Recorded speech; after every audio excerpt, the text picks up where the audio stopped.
Finally ঝড় বৃষ্টির সামনে কোণে বসেছিল সাজতে, আর আমি বসে অপেক্ষা করছিলাম কারণ কখন ওর সাজটা হয়ে যাবে আর আমি বসবো সাজতে। এখন আমার সাজও কমপ্লিট, সাজাগোজা হয়ে গেলে আমি যাচ্ছিলাম কিছু খেতে, কারণ সাজতে বুঝতে এত সময় লাগছিল, আমার খুব খিদে পেয়েছিল। ওখানে গিয়ে প্রথমে আমি খেয়ে নিয়েছিলাম কফি, তারপরে গেলাম নতুন কনের কাছে একটু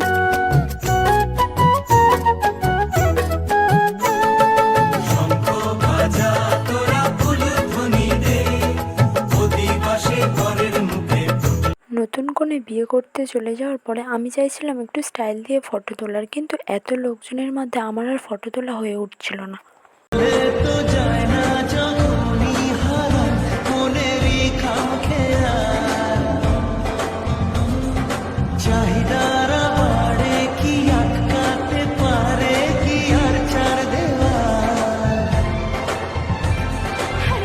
এই ভিডিওটা এই পর্যন্ত, এখনকার মতো টাটা।